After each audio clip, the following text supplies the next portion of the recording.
Welcome to Being Light. Welcome back, Sister Shivani, Thank you, Om Shanti. Shanti. We discussed how to remain light in spite of traveling in heavy traffic. And we also discussed about the power of choosing my response to whatever stimulus comes in front of me. Yesterday night, a friend of mine was sharing something very interesting about the stimulus and response. We had recent floods in Maharashtra. So, one family who also practice meditation, they were a part of an apartment which has about 40 flats. And their first floor, usually nowadays, first floor also you have this parking. Right. Up to first floor, it was flooded. So, no schools, no electricity, there's nothing much to do. So, then what they did was they invited these 40 families to their place and they started meditation training where they started discussing about meditation and started practicing it. And in the process, they got connected so well that they started finding out what is it that each family had in terms of food stuff. Right. Because during that time, even if you had cash, you can't eat cash. You have gold, you can't eat gold. You need food stuff. So all these 40 families, they pooled together and they created a community kitchen. Mm. And those 5 days, 6 days, whatever time they had to spend indoors, that was one of the best times for them because they met with their neighbors who were in the same apartment whom they did not even know the names of. And at the end of those 5 or 6 days, it became one big family. Stimulus was the same. Right. There were other apartments, many other apartments in the area whose first floor got flooded, whose ground floor cellar got flooded, and this apartment also got flooded. But in the midst of this adversity, see the response that they chose. And one more learning from this, that only one needed to be stable. Yes, Sometimes we say, but everyone was disturbed, everyone was stressed. When we say everyone, we forget our power to influence.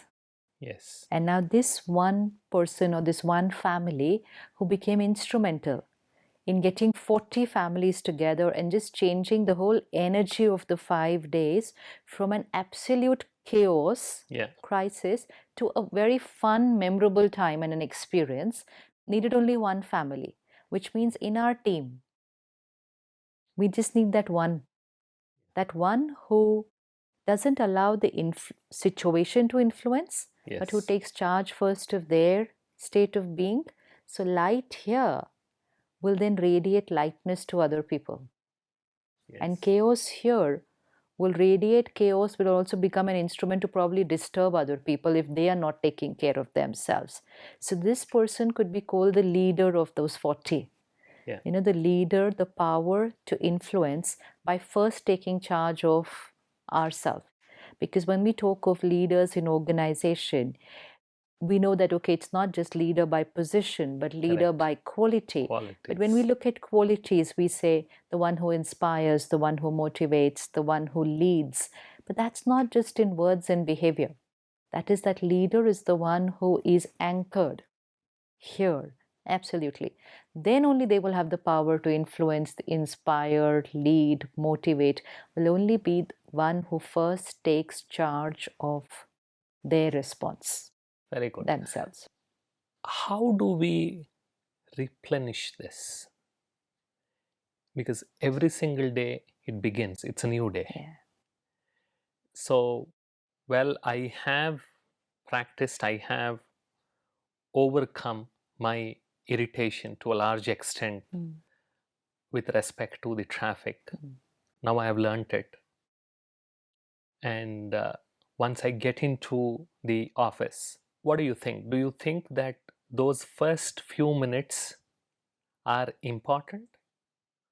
Or now that I am fresh, I'll simply start doing my work? Or is there something that I need to do in those first few minutes to once again reinforce and remind myself of that power? We always heard and repeated the phrase, well begun Mm, is half done. mm, So, well begun. Now, when we focused on well begun, we looked at everything outside, the resources, the team, everything that's on my table, everything. Is everything right because it's well begun? But we rarely focus on my mind. mm. Am I preparing my mind for the day or for the next 1 hour or for what's lined up for today, or if there's a presentation or if there's a meeting?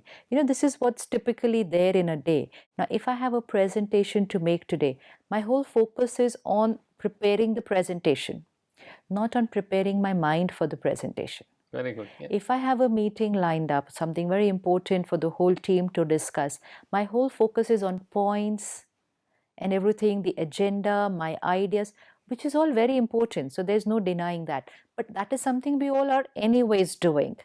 But while doing that, if I'm not preparing my mind for the presentation, if I'm not preparing my mind for the meeting, then I haven't used that well begun is half done.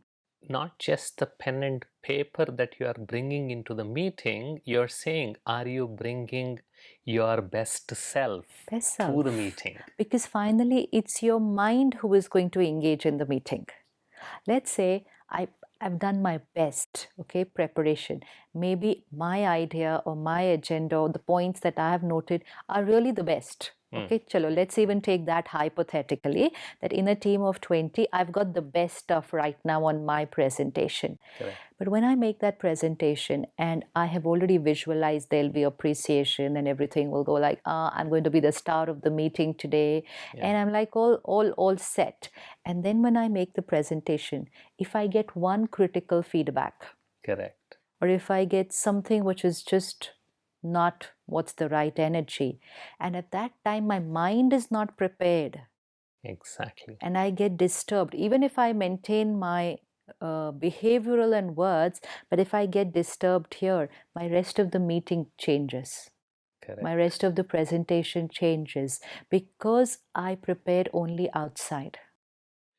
In today's world, when the calendars are overbooked and there are back-to-back meetings where there is not even enough time to reorient from the previous meeting to the current meeting. Right. Is there any practice that you suggest? Because in our company, what we try to do is at the beginning of the meeting, once everybody comes in, just sit and focus on your breathing and gently recall what is it that you are in this meeting for? What do you want to share? What do you want to take with you? And we found that this helps not only in reorienting, but in also paying what in neuroscience we call it as switching penalty. Right.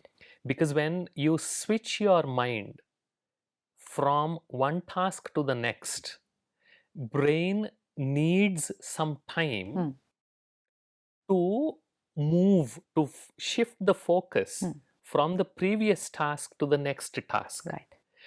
What happens is when you get into the next task, there is something called attention residue. The attention that you paid for the previous task, there's residue that's left.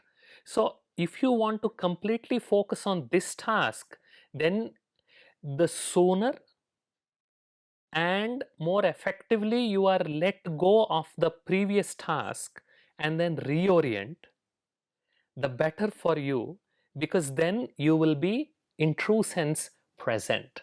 Perfect. So what you're saying is that presence needs to be cultivated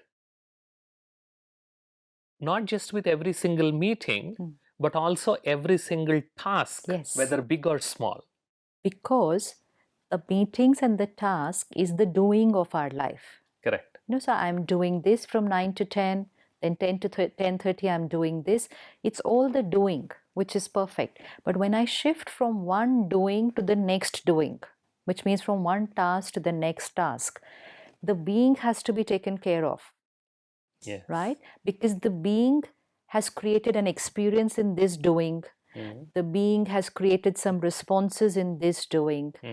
The being has consumed some information. The being has radiated some information. There's a lot that happens in one doing, even if it's a doing of 30 minutes or 20 minutes.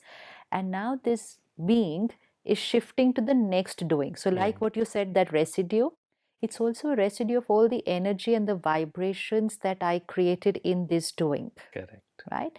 Now, for me to shift into the next doing with my 100%, the being has to get that little gap. Correct. To release, recharge, refresh, and then enter into the next doing. Yes. So, giving that gap to the being, like we nurture the body with a glass of water. If I just go from one task to the next and I say, I'm so busy, I don't have time to drink water. So, who am I cheating? I'm only cheating myself, and I will be responsible for the consequences. So we are very aware now. So we'll have a bottle always with us. We will take that little 30 seconds to nurture the body, just a few days of habits, and then it's auto response for the rest of. Now, similarly, what we do at the Brahma Kumaris is that 1 minute pause. So we call it traffic control of the mind. Now, this 1 minute, normally at the Brahma Kumaris centers, and we have mobile apps for it, it's a 1 minute silence or a 1 minute nice music as a reminder to us, which comes at the hourly intervals. But we can do it for ourselves whenever we have that transition period from one task to the next.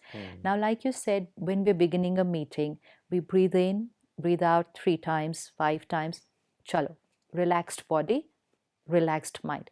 Then you said we're preparing, why are we here in the meeting, whatever.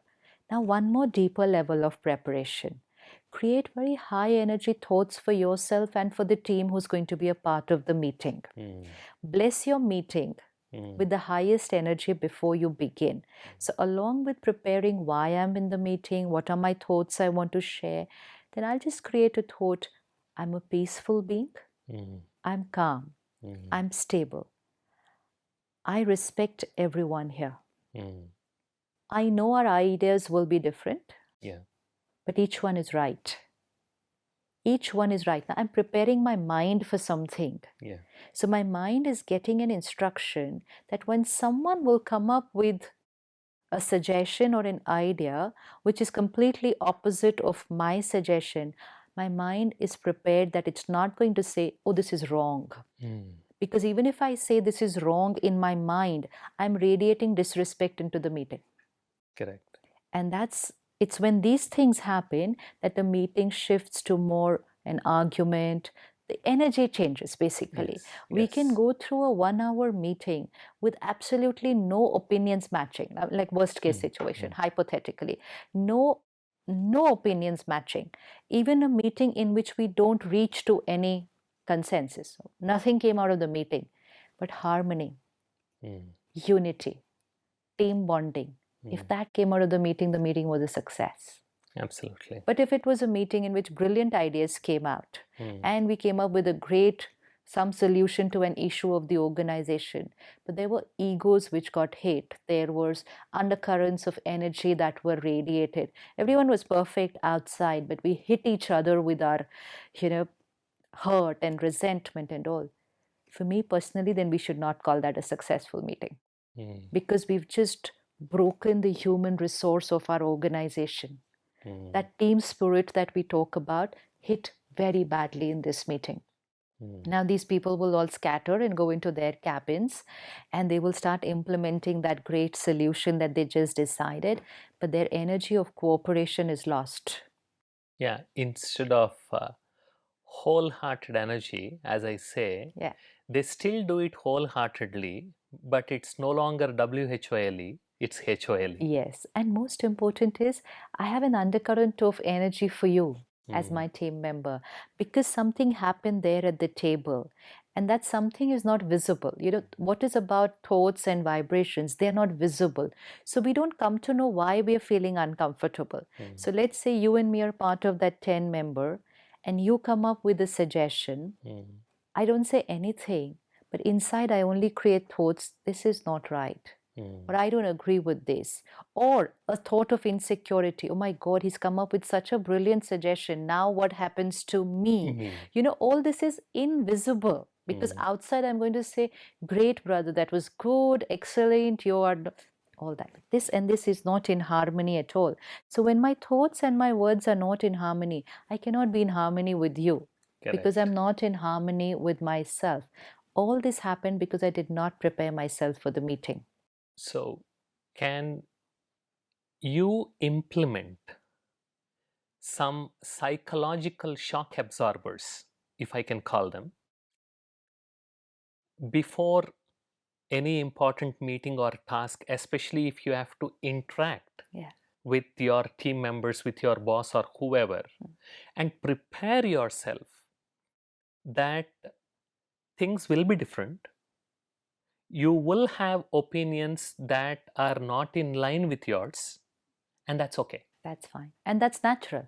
Yeah. It's not even that's okay. It's actually natural. How can 10 people come up with similar ideas and similar suggestions? Different minds means different ideas. So, what all is happening in a meeting? Someone is speaking, someone is listening. You know, all these doings that someone is talking, someone is listening, someone is a decision maker, somebody is executing, somebody is jotting down the minutes of the meeting. All these people are the doing, but now what is their being while they are doing what they are doing? So let's say someone who's making the presentation or is presenting their facts. What is their intention? Is their intention to impress? Is a different vibration. Is their intention to receive appreciation and acknowledgement? A different vibration. Is their intention to prove that their point is only right? This is all invisible. This is something which, even if we go to check ourselves, it will take us some time because we are not spending enough time to check our intentions and vibrations. So if I just say it immediately, we'll say, no, no, no, my intentions are all pure. But this is something which requires very deep checking, that while you are talking, what are you radiating to your team? What are you radiating to that meeting environment? Because success of the meeting and of the project depends on your intentions there. Very interesting. So, it's not just about paying attention to something, it's about with what intention are you paying that attention? Right. Because attention is value neutral. If your intention is to impress, then you pay attention only to that aspect. So while I'm making the presentation, my intention, which means my desire, Yes. you know, my desire is to impress the team, then I am not in a giving mode or a sharing mode. A presentation means I share, like I share what I feel is beneficial. So it's not a giving mode if I want to impress. Energy flow direction is very important. If I am just with the intention of sharing, absolutely detached, this is what I have, this is what I believe is right, and this is what I want to share, then even if I come up with something which I can see that nobody else is agreeing with, it could be it doesn't match our ethical system, it could mean so many reasons, but it's not even matching with anybody else in the team, and I could have to stand alone. I may tomorrow have to face the consequences of that standing alone also. But I will be honest to myself, honest to what I believe, and I will stick to my values and principles because I did not stand there with the desire to impress. Yeah. So, as it said, your focus is more to express yourself rather than to impress the other person. Yes. Because whether the other person gets impressed or not is not in your hands. What's in your hands is your ability to express. And if you do not want to impress, then you will create the power to influence. Yes. People who want to impress will not be able to influence people.